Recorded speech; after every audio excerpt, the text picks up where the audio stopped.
and that goes to reduce our deficit, 4 trillion, and it was from the tariffs.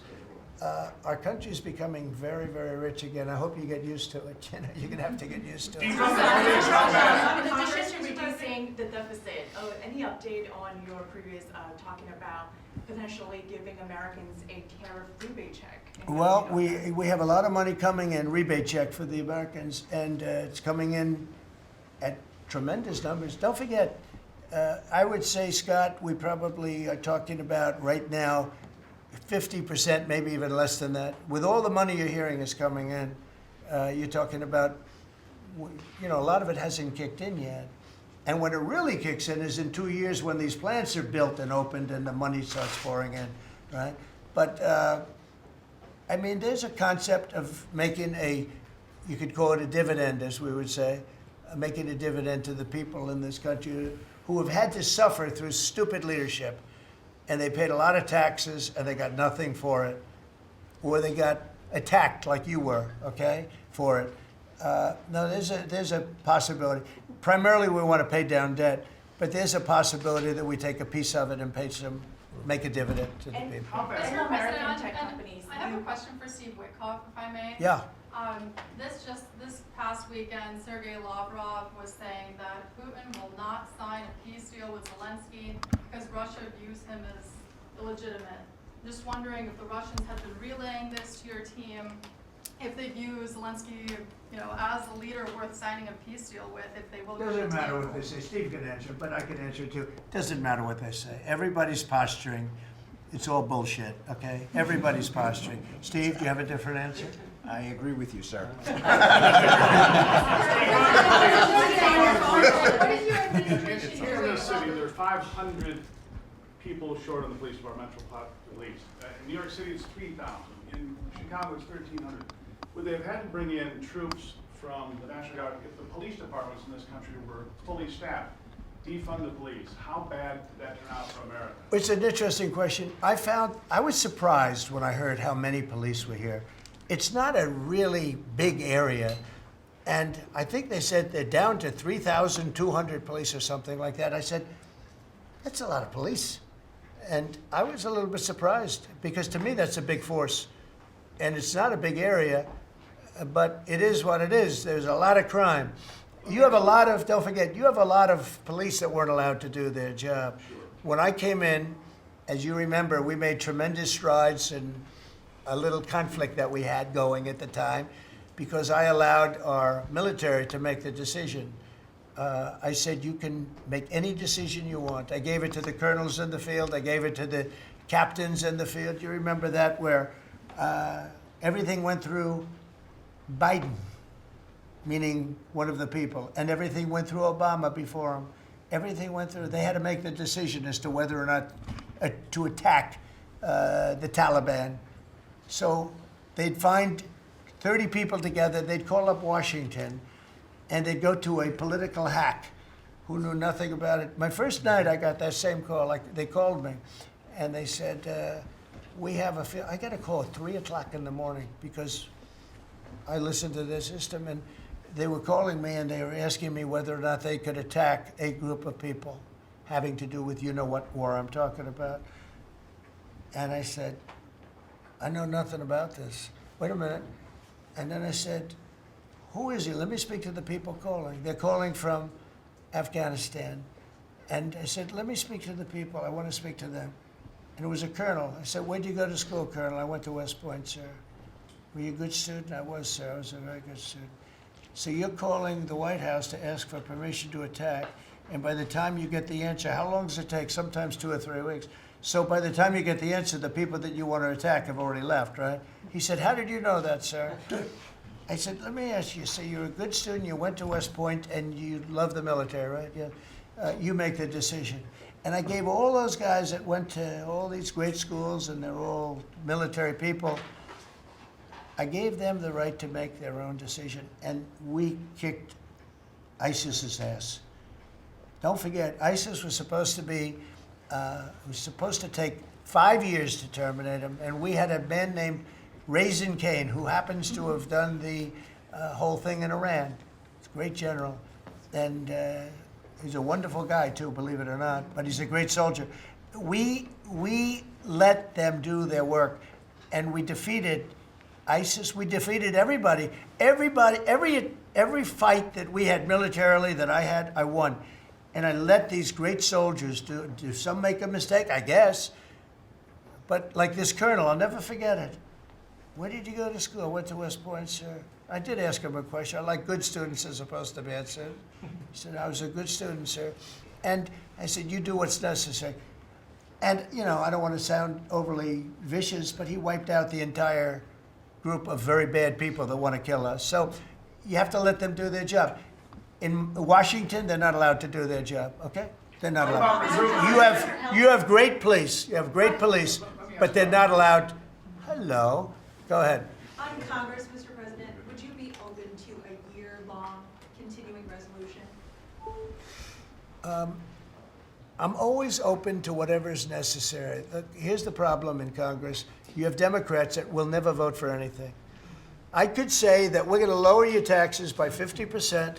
We're going to guarantee you free cities, safe cities. Nobody will ever get touched, molested, beat up, shot in the head. We're going to give you the greatest country ever. We need your vote. And they won't vote. And they do it in unison. The only thing they do good is cheat on elections and unite. You know why they unite? Not because they're good or they're loyal people. They unite because they're afraid. They're afraid of the radical left. And you can't get their vote. So we have a vote coming up at the end of September. And I think we're going to pass it because we have the majority. And I think almost every Republican will vote for an extension. Because no matter what deal you make with these people, look at Schumer. He made a deal a year and a half ago, and after making the deal, he's been almost run out of the party. He's not the same man. He's not the same man. He's finished. He aged 20 years. He's become a Palestinian, by the way. We call him our great Palestinian senator. But Chuck Schumer, and I wrote him a letter. I said, Chuck, that was really great. Thank you very much. And somebody gave the letter to the press, not me. And he was destroyed because they thought I was being sarcastic, and I wasn't. He made a great decision. It kept our country open. It was a positive. But you can count on almost no vote. I mean, I see things. I'll give you an example, crime. So we're going to pass a bill to stop crime. We may not get one Democrat vote, okay? We may not get one. So when you say continuing resolution, I guess so, and it's going to be passed exclusively by Republicans. On farm Mr. President, visas, why do you use you those mentioned in meetings Iowa that you derogatory wanted to see sense, some sir? changes to the H-2A visa program for farm workers. Right. You mentioned in Iowa that you want to see changes. Do you want to see that before the fall harvest? Well, I love both groups, and we take care of our farmers, and we also take care of the people that want bad people out of our country. And we're working on something that's going to work really well. We take care of our farmers, but we also have to take care of those people that voted for me because they don't want criminals in our country.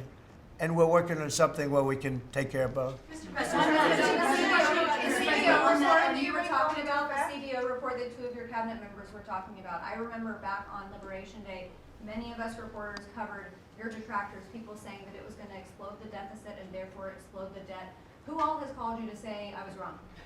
That's very good. You know the answer to that. Okay, yeah, please. Mr. President, Governor Pritzker said yesterday that he, at a press conference, that he would encourage nonviolent resistance to the National Guard if they were sent to Chicago. What's your response to that? He said what? That he would encourage nonviolent resistance if the National Guard is sent to Chicago. Look, this guy doesn't know what resistance is or nonviolent resistance is. He's a bad politician. It's amazing. I mean, if he didn't have the money, he wouldn't get any votes because there's no compelling reason to vote for him. The guy's a major loser. But it would be nice if he would call me. I would change my mind immediately. He said, you know, because everybody knows Chicago is a hellhole right now. Everybody knows it. It's not like he's saying, Chicago has much better numbers, right? Well, what's much better? You mean 100 people are going to be murdered? It's going to be much more than that. So I would have much more respect for Pritzker if he'd call me up and say, I have a problem. Can you help me fix it? I would be so happy to do it. I don't love not that I don't have the right to do anything I want to do. I'm the president of the United States. If I think our country's in danger, and it is in danger in these cities, I can do it. No problem going in and solving, his difficulties. But it would be nice if they'd call and they'd say, would you do it? And we do it in conjunction. Now, we work very well with the police because we naturally get along with the police. So the police and us work really well together, whether the mayor is opposed or whether, you have a really rotten mayor there too. He's got a 6% approval rating in Chicago. And I see black women wearing a red MAGA hat last night on television. Please let the president come in. My son was attacked. You have a force of black women. They're like only Trump. They want Trump to come in. And you see them, they're all over the place in Chicago because they're afraid to go out and they don't want their son or their daughter killed, just like your parents didn't want you killed. And we have a tremendous, look, it's not about winning elections because we want to have nice, fair elections. It's not politics. We want to see a safe country. You have people that want to see a safe country, and they're great people. You have great people in Chicago. The mayor is at 6% approval. He's an incompetent man. He should have never been put in a position like that. He can't handle it. You have an incompetent governor there. You have an incompetent governor in California, Gavin. I know him very well. He's incompetent. He's a nice guy, looks good. Hi, everybody. How you doing? He's got some strange hand action going. I don't know what the hell his problem is. It's a little weird, to be honest. There's a little something shaky going on there. But, all he has to do is call me and say, we have the Olympics coming up. We want to make it really good and safe. And I'll put some really good, great American patriots in there, and you won't have any problems. Don't forget, it's loaded up with some stone-cold killers, some really bad people, some people that were just born to be bad. They're criminals, bad criminals, dangerous. And we can solve the problem for them very quickly. What can you do? Okay, you know what I think? I think this. You have not had this happen for 4 years. You sat and you'd ask one question to Biden, and it was always the ice cream question, right? What flavor ice cream do you like best? I like vanilla. And that was the end of the conference. I think now we've done enough. These people are very busy. I want to just thank, this is the greatest, this has never been done before. First of all, a cabinet meeting was sacred. You'd never let the fake news media in. But the fake news media isn't all fake. It's, a lot of it is, but it's not all. I think it's a great thing. I think maybe it's going to be done in the future. I hope it's going to be done. But you really get the word out. We had, each one of these people spoke. I think each one, if I thought one of them did badly, I would call that person out. I would say, Christy, what the heck are you doing? Please don't say that. No, but no, seriously, you have a very talented group of people. They get along, they work along together. And there's something really nice about just, the openness of what we're doing. It's government. It's an open government. That's what we are. And we haven't made too many mistakes. Maybe we'll, but we haven't made too many mistakes. We've called it right. And I think you can be very proud of your country. We are a respected country again. We are really, right now, respected at the highest level, and we're doing great. And we're a very rich country again, very rich. And that's a good thing, because when we're rich, we can take care of poor. And that's what we're doing. And we're taking care of crime. And I hope, just in finishing, I hope that Illinois, I hope that New York, I hope that California, I hope they call me and they say, I'd love to have you come in and help us out. I will be a totally different person with them. I will respect them for doing it. Thank you all very much. Thank you, everybody.